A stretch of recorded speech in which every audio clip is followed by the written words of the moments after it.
From Cask Cartel, this is the Cartel Hour. I'm Cameron Stevens. And my name is Seth Benheim. Together, we're tasting all kinds of spirits with master distillers, celebrity guests, and more. We're here to learn a little bit and drink a little bit. So grab a glass and let's enjoy. Welcome back to the Infusery for another episode of the Cartel Hour. My name is Cameron Stevens. And I am Seth Benheim. And today we have the folks from Still Austin in Austin, Texas. We have Brandon Joldersma and John Schrepel. How you guys doing today? Doing good, man. We're doing great. How are you? I'm doing well. Well, awesome. Well, can you guys maybe, because you guys are both at the distillery right now, can you tell us a little bit about what you guys do over there, your specific roles? Sure. So this is Brandon. I'm the general manager at Still Austin. So I've been here for almost 2 years.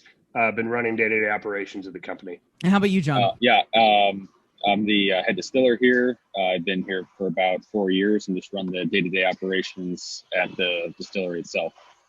Okay. Awesome. Fantastic. Yeah. Fantastic. Fun story. I've been to Still Austin, but when I was there, you didn't have whiskey. You didn't have, thank you. Yes, I went out there actually for a bachelor party about 4 years ago or so, maybe 5 years ago. Oh, wow. So that was early on. Early on, yeah. The bottles didn't look like this. Right. I think the only thing that stayed the same was maybe the logo. But when Aaron, the logo changed too. The logo changed too. Everything changed. Yeah. So how old are you guys? When were you founded? We've been. It's been a process for about the last 7 years or so, but it took a while to get the distillery open here in the city of Austin. So we've been running distilling operations for I think 4.5 years now or so. Yeah, since August of 2017. Fantastic. Cool. Yeah. Well, I definitely want to talk a little bit about that journey because I think one of the things that's really fascinating to me is young distilleries. I think it's an ambitious goal to go up against companies that have been doing this for hundreds of years, and yet you guys can bring some really interesting new things to the table. So I definitely want to talk about that. Do you want to start with a first sip yet, or do you want to? Yeah, I'm thirsty. You're ready? Okay. Why don't we do this? Tell us a little bit about the journey up to this point, and I'd love to know a little bit about what it was like in the city of Austin, kind of getting running, because I know every city's different with kind of their regulations and how friendly or unfriendly they are, and kind of what that early journey was like, so that we can have a little bit of context to where we are right now. Sure. So up until a couple months ago, we were the only operating distillery actually in the city limits of Austin.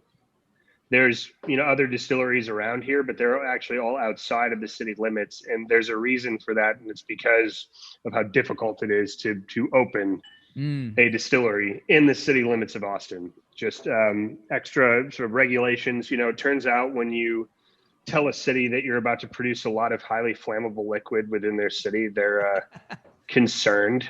Not too fond. And not too fond of that. So it took almost 3 years for this to be like a concept and start applying for permits and everything to when we were actually open and distilling.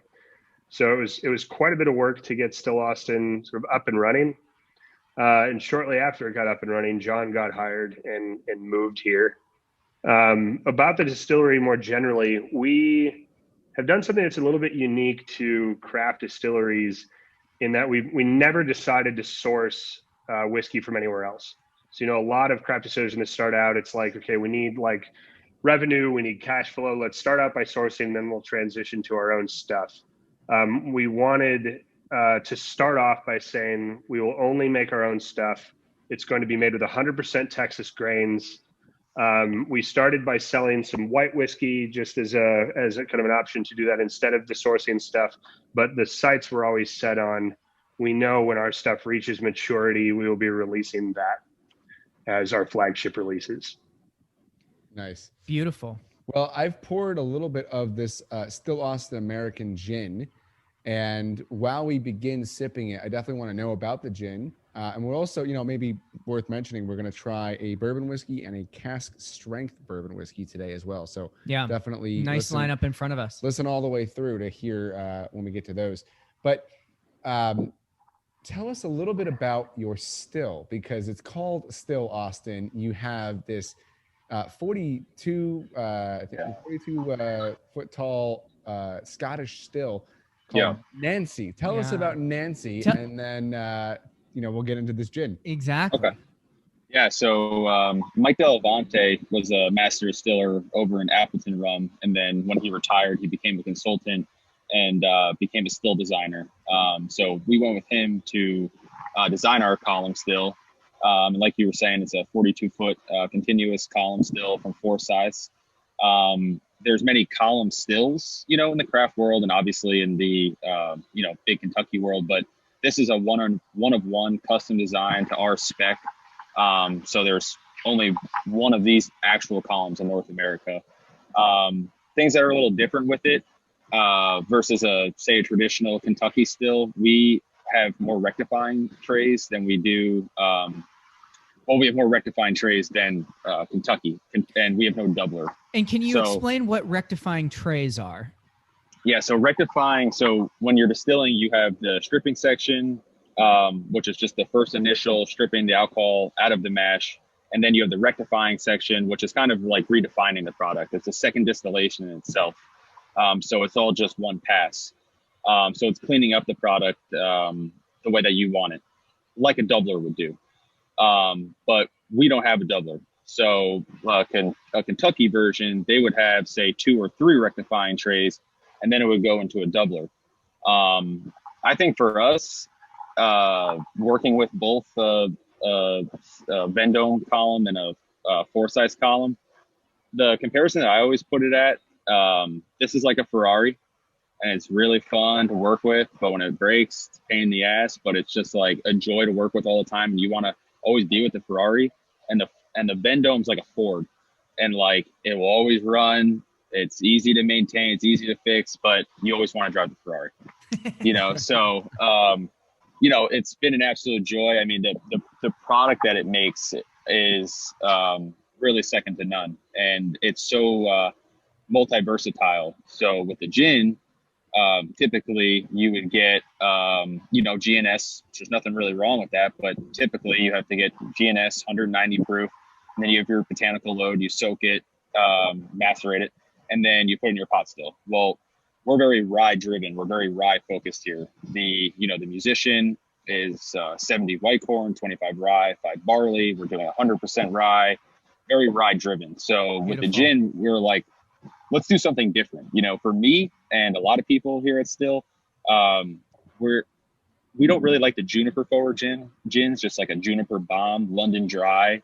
So we're like, let's do something different here and let's make our own base. So what we ended up doing was making a rye gin base, which is consisting of 70% rye and then 30% of that white corn, distill it off the column and distill it roughly around 185 proof. So a little lighter than, or a little heavier than GNS. So you should be getting some sort of rye whiskey characteristic off the gin. Yeah. Yeah. And then we do the maceration, then we put it in our pot still. So 13 different botanicals. And, I find, we were trying to make it more of like a citrus forward. You're getting those rye botanicals or that rye gin base. It just makes it, I find it's a very smooth gin. It's very approachable. You can almost drink it straight. We proofed it at 90 proof. So it will hold up better in cocktails and things like that. So that's a little bit about the gin and why we chose to do a rye gin, a rye gin instead of a traditional. And for me, it's like, being in the craft world, you really have to do things that separate you from the bigger guys. Anyone can make a normal gin. That's easy. But what makes you different? What makes you unique as a craft distillery? And what can you do that bigger guys really can't do because they don't either have the time or, it's expensive to make a rye gin base. It's different. There's added cost. So, that's why being in the craft world is so much fun. You have that unique opportunity to make something that could really separate you from the rest of the guys and set a new bar. So, I mean, that's a beautiful explanation. I have to say, from initial, just before even sipping it, you have something different here. You absolutely get this kind of spicy little bit of funk rye on the nose, which is quite lovely. And have we had a rye gin on the show? We have, Yeah. yes, and I think it had it here in California. But yeah, I love that touch, that attention to detail. Doing a rye, rye is a great base. This is actually, you know, both of the rye whiskeys, or sorry, rye gins I've had. We talk whiskey so much. Both of the rye gins I've had have just far surpassed that everyday gin, and I love the non-focus on juniper because I get a lot of citrus, and I see this gal here. This lady in the front has got her hands on a tangerine or an orange or something. So I imagine citrus is one of those. You got some peels in there of some kind. Yep. Totally get it on the nose. It almost reminds me of a clementine or tangerine distilled gin out of Southern California. I've tried. I mean, it totally has all those notes. So this has a familiarity for me. So I've had a few gins that play on, you know, whether the rye base or the orangey, citrusy notes, but this kind of does both all in one, which is really neat for a gin. And I'll correct you, John. It's not that it could be drank neat; it should be drank neat. This is very valuable. This is a pretty damn perfect gin. I'm in the A range on this gin. I love this, and I drank a lot of gin last night, actually, which I don't normally do. I see you prepared. Thank you for that. I prepared. I drank a lot. Did your research? I did my research. Yes, indeed. Yeah. Well, I certainly have to echo what Seth said. I'm a big gin fan. I generally do drink it in cocktails, but one of the things that I want to touch on is that proof holding up in cocktails. Some of my favorite cocktails are gin based, and I do think the proof helps hold up in a cocktail, but also I think that the body that rye provides also it will inevitably lead to a more well-rounded cocktail. I mean, what are your guys' thoughts? How do you guys usually use this gin? I typically won't use it in, say, recipes that would traditionally require, say, a London dry. You know, it's not a Negroni gin for me. You know, it's, you know, with London dry cocktails, like the traditional London dry cocktails, you kind of want like that juniper hit to balance out a lot of the other things that are going on there. And for me, this works well in pretty much everything else. You know, it actually does make a great martini, you know, which you can't say about a lot of like new American gins. You know, it works great, like you guys said, drank neat or held up by itself, or in a lot of other cocktails, we use it in like, say, a bee's knees. You know, here it holds up really well against like the sweetness of the honey, the extra citrus that's added there with the lemon, those sorts of things. Like with the proof and with the weight of it, like you mentioned, it almost has like a viscosity to it. Yes. Because of that rye gin base that you don't get out of a lot of other gins. And so it holds up really well in that way. A funny story just like popped into my head. I'm going to tell it. Maybe we'll cut it out of the episode. We'll see.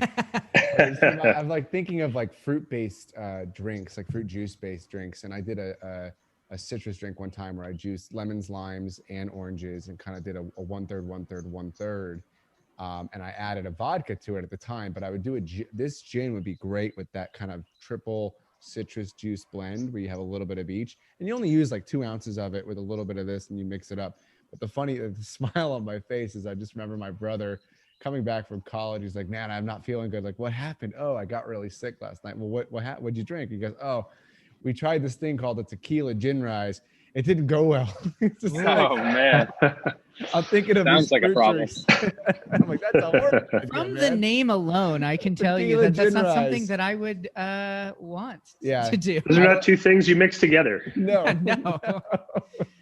Oh man. Oh, to be in college again.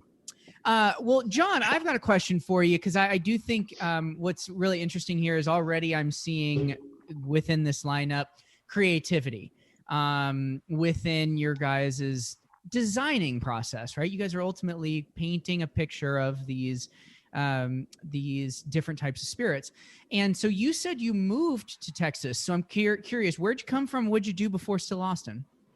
So I grew up, I was born and raised in Sugarloaf, New York. And then out of high school, senior year, I was fortunate enough to land a job at Doc Straff Hard Cider and Warwick Valley Winery. And I just started there, you know, just as a job, just to, you know, get a paycheck right out of high school. And, you know, shortly after that, it was kind of just like the perfect chain of events of, you know, certain people leaving to go to college, and I stayed. And I learned the ropes on, you know, how to make cider, mainly cider. The winery was just a source wine, but I learned how to make cider. And then Jason, the owner, he had 2 tiny stills where he was making whiskey on a really small scale, 250-gallon mashes, and I was making the mash also. And then at that time, he was building Black Dirt Distillery, which is the largest distillery in New York State. Has a 60-foot Vendome column still. And I thought for sure, I'm like, well, he's going to find somebody that really knows what he's doing, you know. And, you know, just one day, so nonchalantly, he comes over and he's just like, hey, you ready to come on over? And I'm like, hell yeah, man. Yeah, of course, you know. And I was already like really into the alcohol industry, being in it for, you know, 2 years doing Doc Straff. And I was really into it. I'm like, how do I make a career out of this? And he brought me over there, and I was there for probably 4 years, and then, you know, lived there my whole life. And I just wanted to see something new and started looking for jobs, and fairly difficult to find a column distilling job. I really wanted a column, not a pot still. And, you know, sure enough, I saw Still Austin and interview with them, and, you know, the rest is history. I've been down here now for another 4 years. So I've been doing this since senior year of high school. So, wow. Yeah. It's been great. It's been a great journey. Legal or illegal, you have persevered. Yeah, technically not allowed. It was crazy. Yeah, I mean, I was making this stuff when I was 18 years old, and he was strict. Like, I wasn't allowed to try it. Like maybe a little finger dip in the column to make sure it's like tasting good, but like I wasn't allowed to even taste my own stuff until I was 21. Wow. There you go. Yeah, so it's pretty funny. Well, then, you know, as we transition into the next one, you want to do probably just the straight bourbon, right? Yeah, great. I want to hear about your transition into bourbon, because according to Seth, you guys didn't even do any whiskey whatsoever when he visited many years ago. So obviously there's an aging process involved in that. Was this the goal all along? And, you know, now that you've gotten to the point where you're releasing your own distillate, how were you thinking about your whiskey as a differentiator against many, many other whiskeys that are currently on the market? So, I mean, we always knew from the very beginning that this was going to be a whiskey company. I mean, our name is Still Austin Whiskey Co. So immediately when we were able to start distilling, we were laying down whiskey knowing that that was the end goal. You know, it's just obviously a patience game here in the distilling industry. And, you know, you guys mentioned earlier, you know, the fact that we're going up against the big guys, you know, being a craft distillery here. And that's so true. I mean, my career in alcohol has been, I was in wine for a long time, beer for a brief amount of time. I was in hard cider as well for a while. And I've been in distilling for about the last 6 years or so of my career. And the interesting thing about the spirits industry is what the big guys make is actually great, right? Yeah. You know, you think about beer, for instance, you're a craft distillery, especially 15 years ago when that was really starting to blow up. And you could say, hey, here's my IPA, and it was made with this type of grain, and this is why it's better than what you're used to, you know, your Bud Light or Miller Lite or whatever. And that's what you're going up against with the big guys. So it's an easy story to say, hey, this is why we're craft, and this is why it's cool, and this is why it's different, and why you should pay more money for it. That's obviously harder in the distilling industry, right? Because so many people are trying to emulate what's coming out of Kentucky. You know, there's these old guys, like I can go buy a bottle of Elijah Craig, you know, 94 proof small batch right now for mid 30s. And it's awesome. Like, that's great stuff. It's a great point. And I think it's actually whiskey even more than other types of liquor. It's so tough, your proposition to consumers. And so for us, I mean, What we decided to start with here at the distillery, well, and John could talk more about that, was initially we started making wheated bourbon for a while, just kind of standard high wheat bourbon mash bill. And pretty quickly they did a couple trials with rye and realized that high rye mash bill for us, which is the musician that you have in front of you right now, was the ticket. I mean, that distillate coming off the still was awesome. We have a master blender consultant named Nancy Fraley, who advised us right away, like, this is what you guys want to run with. And so for us, it's a few things. We source 100% Texas grains, which is pretty unique. Most bourbon, what you'll get out of Kentucky, is made with yellow corn. We use white corn as our corn because that's what's grown here in Texas. Great. It's culinary corn. It's the same type of stuff that's, in all of our corn tortillas and our tortilla chips and things like that here in Texas. So there's a very Tex-Mex quality to that corn we're using. And we source very high quality corn, rye, barley, and, wheat. And when we do other mash bills, just from here in Texas. The other kind of major component that sets apart what we have released so far is the weather here in Texas. So this is so I'm not from Texas either. I moved here from Michigan a couple of years ago. And what blew me away when I came down and tasted the stuff that Still Austin had aging was just how much complexity it had at a younger age. It's not just the heat here that's like, incubating the barrels. It's actually the temperature variability here in Central Texas. So especially in the spring and in the fall, it can get really hot during the day and it can get really cold at night. Mm-hmm. And our barrels are just sitting in aluminum warehouses exposed to the elements. And so they will breathe rapidly, as it's getting cold and as it's getting hot. And as the barrels, are absorbing the liquid inside when it gets hot and pushing it back out when it gets cold, it's interacting with that barrel much more quickly. And you get in a lot of other temperature environments here in Texas. And so that's allowed us, with the musician, all those barrels are aged between 2 and 3 years. And I bet you anything, if I blind tasted you guys on that without telling you about it, no way. You would guess it was way older. Yeah. And so we're at 49.2%. That's 98.4. Which again, I have to say, I love when, because this is what I assume is your quote unquote entry level whiskey. Yep. I love that you're not releasing it at, this low proof. I love that you're giving people a full experience, because inevitably at that higher proof, you're just going to have more flavor, more body. And it's great that you don't treat your consumers like, like novices. It's nice to say, hey, this might be our entry level point, but we didn't skimp on anything here. This is just as big as, other stuff that we might be releasing. It's always appreciated. Yes, always. When I'm buying whiskey, I always appreciate that little extra. Yeah. With that, it's, I just didn't one day pick 98.4 proof. There's a lot of thought involved in it. And, for one, for a younger whiskey, if you're proofing it down more, it will show its youthfulness. So, one that wasn't even a thought. I don't like low proof stuff anyway, so that's another reason why it wasn't a thought. But we picked from, we went from 102 proof all the way down to 95 proof by like the point, and tasted every single one, and finally pinpointed it where, in my opinion, like 97.8, it was losing flavor. So that's what we landed on, and there was a lot of intention involved in that. But yeah, high proof stuff with giving you the ability to, one, you want to drink it neat, that's great. You want to put an ice cube in it, it's not going to taste too diluted down. You want a whiskey cocktail, well, it's going to shine more in the cocktail. It's a trifecta. It's like a win-win. So, and even, you could tell it with our gin too, 90 proof. We're not trying to, we're not shorting the consumer here. We're, giving the maximum potential for our products, regardless of what the proof is. The balance on it is great. I love the spice notes that come through from the high rye mash bill. I love the finish as lingering, but also very enjoyable. The nose on it is beautiful too. So it's really, if someone said I got a Texas bourbon for you that's 2 to 3 years old, your excitement level's probably at like a 6 out of 10, right? You're like, okay, I'll try it.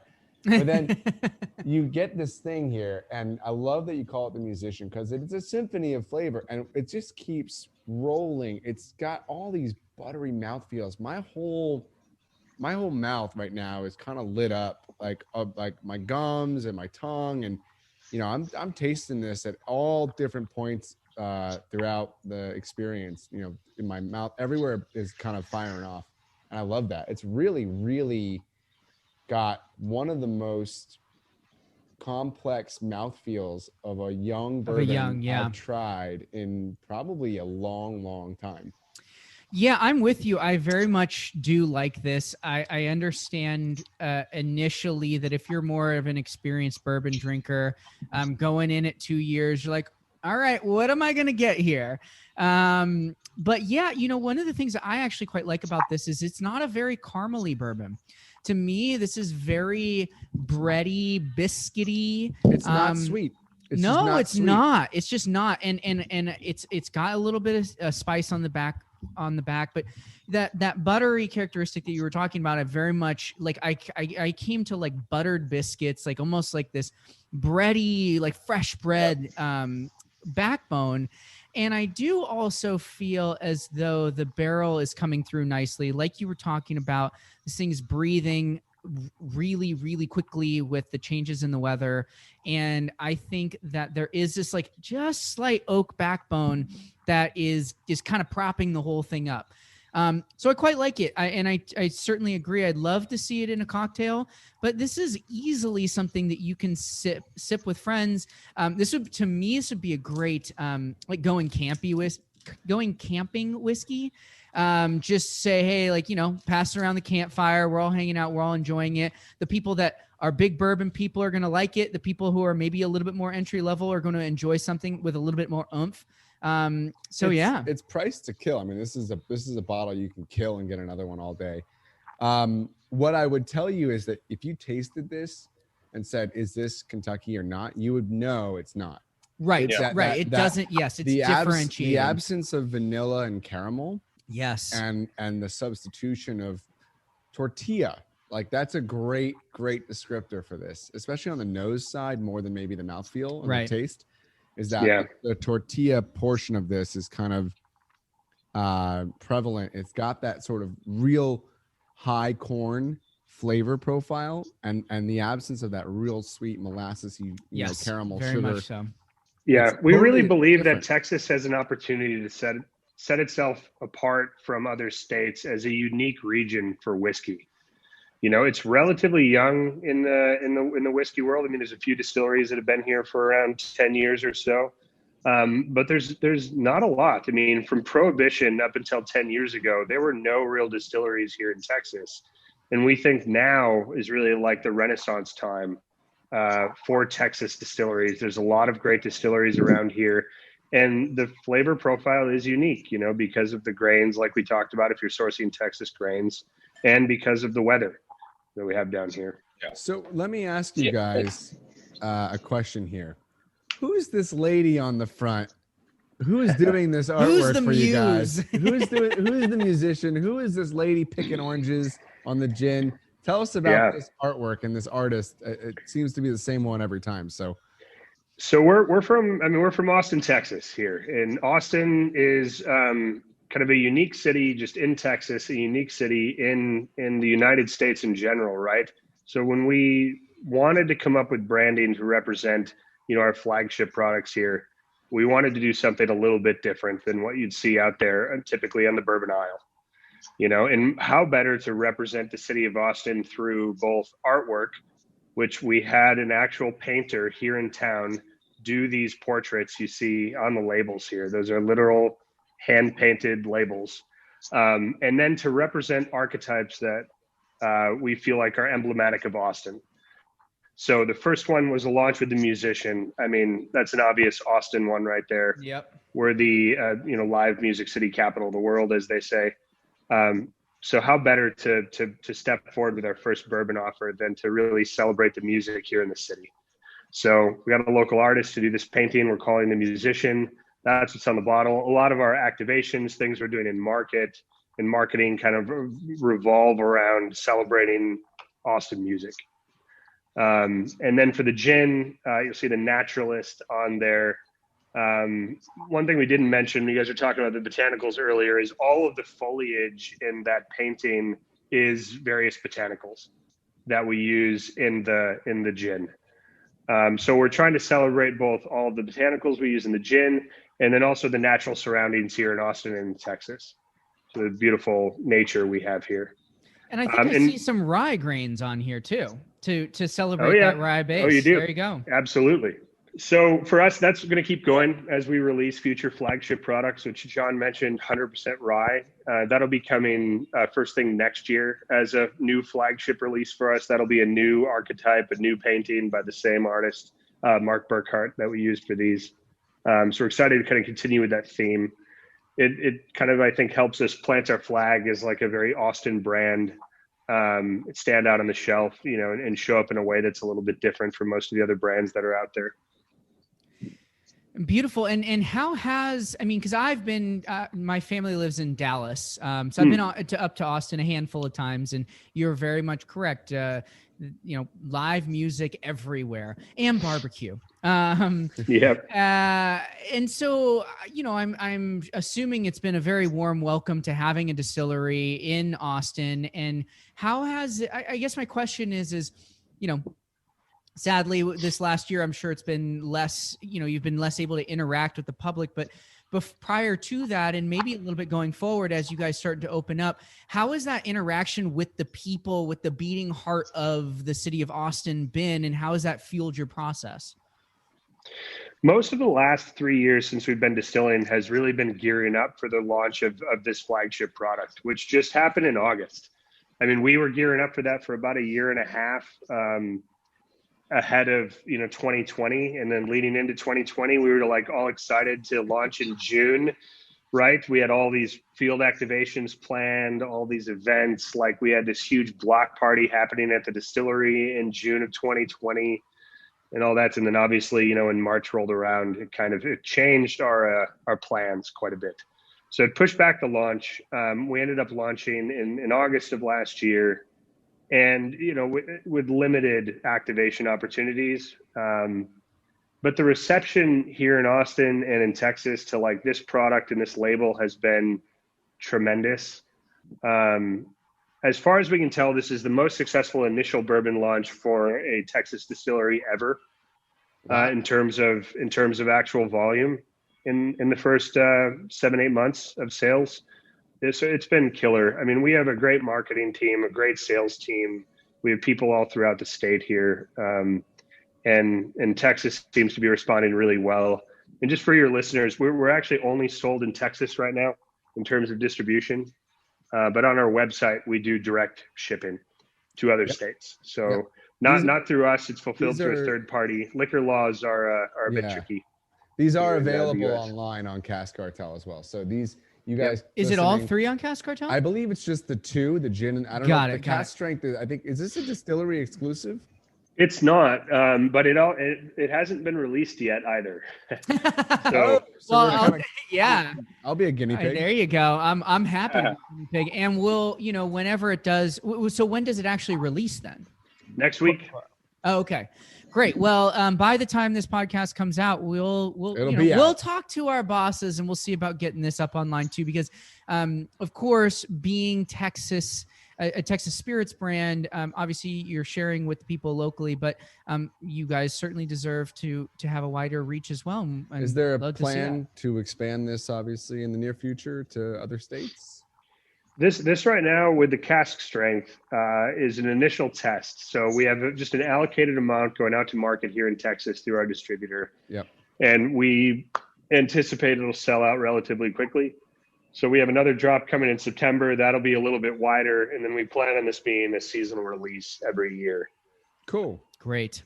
Well, we love cask strength anything here at the Cartel Hour. So we both are going to dive into this, but one of the things that I'd love to know about is, who is Nancy? Nancy Fraley. John, do you want to talk about, why don't you set up sort of who Nancy is and then how we made this cask strength in the coops?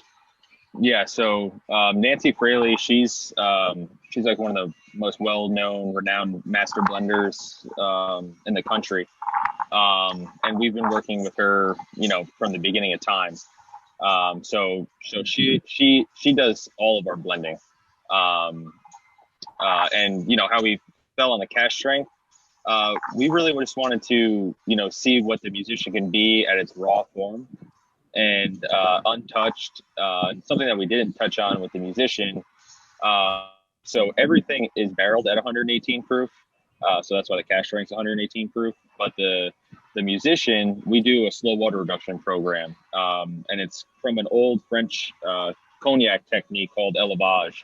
And Nancy learned in France and in Europe and all those regions, and she brought back that technique for bourbon. So with the musician, we open up every single barrel of the musician every single month, and we proof it down 2 to 4 proof points per month. We let it sit at that proof. So just imagine 118, then we proof it down to 114, then 110, then 106. And what you're doing with that is letting the water and the alcohol bind slowly.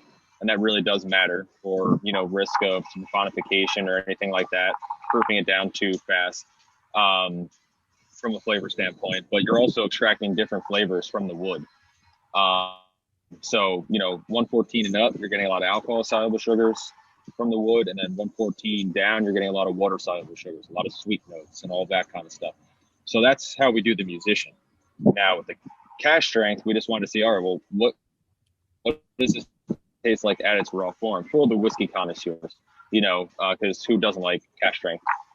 So that was the thought process behind the cash strength, to show it off at its raw form, completely untouched, pulling down 2.5-year-old bourbon, and just blending it as is.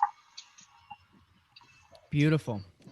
The one thing I noticed immediately when I put my nose in the glass, it did not smell like a cask strength to me. It didn't even, it smelled as light. Well, it's not hot. Yeah. Yeah. There was no ethanol. There was no like kick in the face, kick in the nose from smelling this versus sticking my nose in the musician glass on the. Still very approachable. Extremely approachable. Because we're at 59%. Yeah, this is a big boy even among cask strength.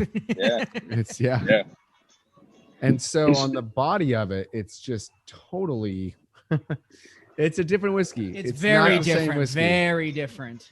Which is great. That's definitely the idea. The concern was like, oh man, like are we gonna release like this and it's gonna be the same thing, but it's nowhere even near the same thing, which is awesome. No, it's a much darker bourbon. I mean, yes, I didn't really get any overly sweet notes on the straight, and this is now starting to get you into those kind of dried fruits, plums a little bit. I get brandy on it. A little bit of brandy, a little brandy taste on like the brandy finish. Blackberries or something. Yeah, because it's a tartness to this. There is a little sweets. tartness, but it's great. It's great. Yeah, absolutely. It's interesting. It's really interesting to know that this is more or less similar in age and similar in style of production, but then also just the absence of that water and that process of proofing down the barrels versus maybe a post-dump proofing, which most whiskey undergoes. So yeah, it's a grittier whiskey too. There's a lot more barrel in this. More barrel. Way more barrel. Wow, it's about a year older too. Wow. Yeah, I'm thinking that probably makes a difference for sure. I mean, that extra contact with the barrel is bringing that forward, certainly. This whiskey is getting us to agree on something. We never agree on anything. It's kind of funny. Hey, still Austin, bringing people together. There you go. I appreciate that. Right. I appreciate that. Well, and what is the since this isn't really out yet, what are people supposed to be paying for this thing when it does land, the cask strength? It'd be about $60 to $65 on the shelf. Got it. Cool. Whereas the musician is about $40 to $45. Yeah, Right. that's what I've seen. Yeah. And the gin, just out of curiosity, Gin's between 25 and 30. whoa, that's a great Yeah, price. that's for a the that's a gin. great value for some good gin right there. That is that's a really great price on that gin, honestly. That's That might be the value driver of the show right there. I know. A gin, you can get 2 gins for the price of 1 cask strength. Well, that's a lot of gin. I do think that's, because we've had, like Blinking Owl comes to mind. They started out, the rye gin. down in closer to like Santa Ana area. Yeah. They started out with vodkas and gins, and they've moved into whiskey, and the whiskey is good, but people can't forget about some of these other spirits that really help round out who you guys are as a company. And I think that's what's really interesting here, because yes, you can become a whiskey company, but obviously you guys have this grain to glass philosophy that's really interesting. It's not like it's brand new, but it's something that not as many people are doing because it is more time intensive, because it is difficult. I actually would love to touch on that a little bit longer. Have you guys been to, is it a single farm? Are you kind of pulling from different areas? Have you guys been to the places where you're getting these grains? Yeah, so it is actually one single farm that we're getting everything from. It's just one single farm. They do everything for us. So Lone Star Farms. Yeah, Lone Star Farms. They're mostly located up in the Panhandle of Texas. Okay. Yeah, I have not actually personally been there, but John, have you? I have not. I mean, I've met the owner several times. He's been here to the distillery a ton. Yeah, I've been in Amarillo with him. I was close. But, our founder and owner of the company has been there plenty. And yeah, I don't know. Texas is such a big state. That's like a 10-hour drive. Yeah, no. We need to get on it, John. Road trip. Brandon, he actually offered to fly his crop plane down to pick us up. Oh, I forgot about that. You need to say yes you're to right. that. He needs to say yes. That's cool. Yeah. That's cool. Yeah. I was like, getting the crop plane. Yeah. You just got to crop dust whiskey over all the people you fly over between here and yeah, there. right. Everyone, open your mouths between 1 o'clock and 2 o'clock. We're flying over. Well, I love this. One of the things that I also wanted to follow up on for you guys is, I agree with the sentiment that Texas can certainly be its own defining area for spirits, but definitely for whiskey. And we talked about some stuff that you're doing, but when you maybe to educate a consumer that doesn't necessarily know too much about Texas whiskey or is getting into it, how might you define some characteristics of course from you guys, but maybe across the board, because I'm sure you're tasting some of the other guys' stuff that they're making in Texas. Do you find any through lines in Texas whiskey? That's a great question. I need to figure out how to answer that in a politically correct way. You can be politically incorrect, and I'll cut it if you want. No, I think the weather here is a bit of a china a bull in the china shop, if I can say that. I think you have to learn how to harness the weather that we're dealing with here, and you can do that well or you can do that poorly. But I really believe that the weather here is a through line in a lot of the character you get through Texas whiskey. Yeah, it's pretty well said. And that's what you see. I think a lot of the distilleries here that do it really well have learned how to deal with that weather and harness it in the right ways. So you can end up with something that's very balanced, nuanced, not over oaked, not too hot, those sorts of things. And once you do figure out how to harness the weather here, you end up with something that's really amazing, I think. I mean, what we have released right now, the stuff you guys have in front of us, we couldn't be more proud of. And we have more stuff coming in the next few years that'll just be more and more incredible. We'll be doing Bottled and Bond series in a couple years. John has a bunch of fun different mash bills laid down that we're messing around with. An ultra high rye blue corn bourbon, Jimmy red corn bourbon. Like I already mentioned, 100% rye coming as a flagship next year. A lot of fun stuff. I saw a label come out from you guys that had a monster on it, like a swamp creature. Oh yeah. What was that? Monster mash. Monster mash. He's I think he's probably talking about the double barreled. Or are you talking about the monster or an octopus? It was a monster. It was like a furry creature or something in the woods. I don't know. It was like green. Oh yeah, okay. Blue. You are talking Yeah. about the Monster Mash. Yeah, sorry, Yeah. John. What was that? So we have a whole series of products that we do. I'm sorry to tease your listeners with this because this is sort of like something you'll never get. We do a whole series here at the distillery called the Distillery Reserve Series, which we pick a couple barrels. John has messed around with a lot of different mash bills, different finishing barrels, things over the last 3-4 years, and we occasionally, about 4 times a year, pick some of those really special barrels. So John and I taste through regularly. It's like every couple months he shows up in the office here at like 8 a.m. and is like, I have 12 different whiskeys you have to taste. And it's like, dude, it's 8 a.m. Like, what's going on? It's going to be a good day. It's Monday. How am I going to get through Monday like this? Definitely going to take a nap. But so we're constantly tasting sort of these fun side projects as they age. And when something is really, really special, we'll pull some of those barrels and set them aside as a Distillery Reserve Series release. And we get really funky and weird with the labels because why not? And we'll release between like 200 and 600 bottles at a time just here at the distillery. So those typically we've had people just say, hey, if you get here at noon on Saturday, these will go for sale. When they're gone, they're gone. And it takes a couple hours and they're all gone. Just recently, we've started doing a lottery series around that. So for the last release, we said, hey, if you'd like to buy a bottle of this, please sign up here, enter your name and email address.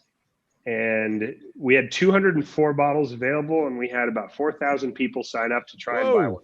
Yeah, I went on your website and there was a Nancy's group or something like that. And all it said was like, we're at capacity. Sorry.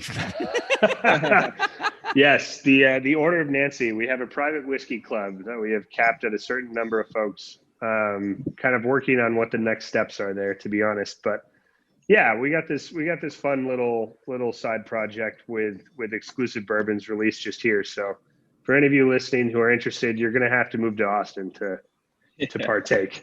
What about us visiting from Los Angeles, coming out to Austin? If you time it right, I think we can make that time it right, man. It's got to time it right. I think it's awesome, guys. It's a great way to engage. That's the one thing I'll say it on every. I know, and show. I was hoping you would repeat it because it's such an important message. Maybe you're listening to this one and you haven't heard the others, but I cannot stress how freaking important it is for a distillery to do something for its community. And when you make the effort as a consumer to go to a distillery, there goddamn better be something great there waiting for you that you couldn't get if you were just at the grocery store in your local hometown. And it always, I've been to a lot of distilleries in Kentucky. I've been to probably 32. A lot is an understatement. I think. I've been to like 150 distilleries in the country, and I've done my fair share of traveling, and I always get so frustrated when I go to a distillery and there's nothing there for me for making the effort of having come out to visit you guys or those distilleries. So for those distillers listening, give your visitors something good. Give them something good because it's important. You want to give someone an experience and let them go home with something they got as a trophy for having come out and made the effort to see you guys. And for you guys, doing that, that is the coolest thing you can do as a distillery, in my opinion, is offer your visitors and the people that make that go the extra mile, give them something. That's such an important part of the whole experience. Well, and I think it inevitably builds that connection so much deeper, right? Even if you did come and you tasted and you had a great day, if you didn't walk home with something special, it might be a little bit fleeting. You're like, okay, well, I'll go to the liquor store or whatever and I'll find this later. But then you have that one bottle, you're like, I remember that day and now I can continue the experience of 100%. That day. I know I can point out every bottle I've got from a distillery in a matter of minutes on my shelf because those are special moments and they're things you kind of hold on to for sure. Yeah. Memory in a bottle, man. Oh yeah, exactly. I love it.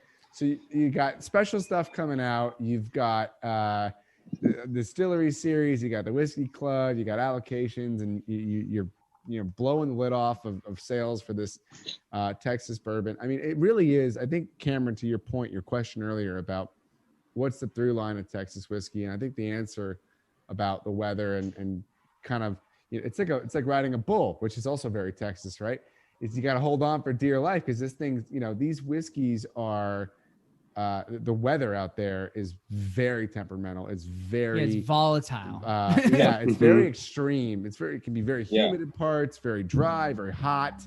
And then it'll start raining at 2 p.m, Yeah. pouring, and then it'll stop an hour later. Exactly. 100%. Yeah, it's about to start raining Yeah. on John, if you can't tell Yeah, I from feel like the that's video. gonna Oh happen. gosh. Oh man. Yeah, exactly. Yeah, but going off like the whole bull thing, yeah, it's like, you know, you're taming a bull. You really have to Exactly. tame the weather.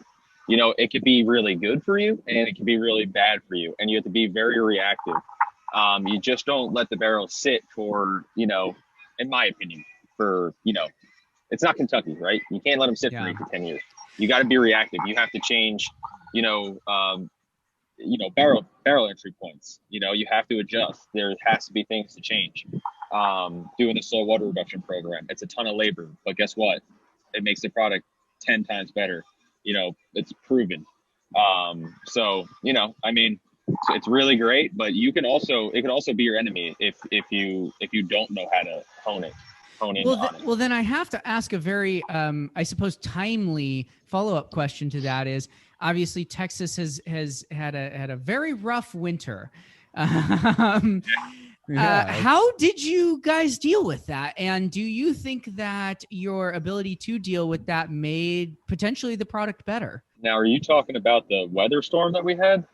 Yeah, well, I guess it wasn't quite in the way. I mean, it was like 2 weeks of like snowstorms. When Texas froze over. Yeah. That was great. That was a great time. Yeah, it was a great time. You dripping in sarcasm. Yeah. It was a little rough at the distillery. You know, we had, you know, multiple pipes burst and all that kind of stuff, but, you know, we were back up and running in a day. But, you know, I mean, are you talking about as far as like weather rise of how to hone that in? Well, I'm just curious, when you have such an extreme weather event like that, you know, I think maybe two different vintages of wine, where there are some times when there was maybe a massive fire, or it was an extremely rainy year, and there seems to be. Well, you're definitely, so for that, with that extreme cold, you definitely don't want to pull any barrels. There's a certain temperature that you want to pull barrels. So, you know, as in dumping, right? Blending and dumping and all that. So we definitely didn't dump any barrels at that time, because that could have made a massive difference. You know, dumping a barrel in consistent 20-degree weather, you don't want to do. So, you know, we had to wait on certain things like that. You know, but as far as the aging process, right, it is what it is. You know, that's, you know, you got to adjust. Whiskey's resilient. Whiskey's resilient. I don't think we'll be able to taste you on any of those barrels and be like, yeah, you can taste the winter of 2021. You know? Yeah, you can come out here and show you all the dead palm trees and stuff, and say that's, you know, we don't have any palm trees anymore, but the whiskey keeps trucking along. Whiskey keeps trucking along. Biggest thing was just you don't dump at that temperature. Got it. Well, guys, I have to say this has been absolutely fantastic. Really enjoyed talking to you guys about this line, and you know, at a certain point, I feel like we need to circle back in maybe another year, because you guys are that growth phase. We're like, you know, in year one of whiskey. I mean, this stuff you said hit the market in August. I know, so new. Sort of quickly joined the ranks here of Texas, you know, names in whiskey, and you know, Garrison, Balcones, Iron Root. You know, you got all these brands that have come out, and you guys have just oh no, we're here too. Planted the flag, names in stone. Like, you guys are. There's two whiskeys on the table, but I would taste these two against any of the names I just dropped, and say this is as symbolic a Texas whiskey as any of the others I've named or tried. Yeah, and that means a lot. Yeah. So maybe one of the places that we can leave our listeners is, you know, you've talked a little bit about obviously some cool releases that you have coming out, but is there anything else that you want people to know about Still Austin? No, I think it's what you just said. I mean, we're really just getting started here at the distillery. It's been less than a year having these products out, and we really are trying to plant our flag and say, you know, this is emblematic of Texas whiskey. we're going to keep expanding rapidly, releasing new products next year, enter new markets. We really feel like the sky's the limit. I mean, we're making a lot of really great bourbon that's, like we said, developing complexity very quickly. We have the opportunity to put Texas on the map is our goal. Yeah, piggybacking off what Brandon was saying, I mean, there's just, we're doing just a ton of exciting things in the distillery, with what he was saying with the 100% rye release we're looking forward to most for the next flagship.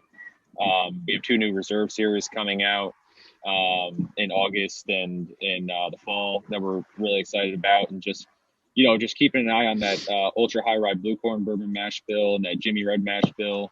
I'm just really excited for that. So, a lot of great things on the horizon. This is just the very, very beginning.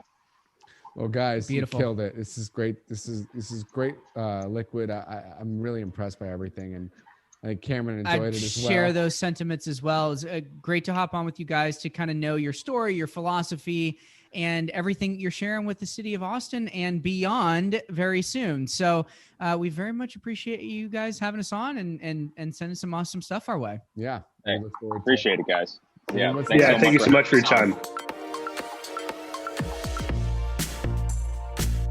The spirits consumed on this show are available at caskcartel.com. They are America's largest online premium spirits marketplace. You can follow us on social media at Cartel Hour, where you can find information about upcoming episodes as well as the free spirits giveaways we do quite often. And if you're a spirits brand that would like to come on the podcast, please email us at host@cartelhour.com or send us a direct message on Instagram. Our theme music is by Verified Picasso. Thank you everyone for listening, and remember to always drink responsibly and in good company.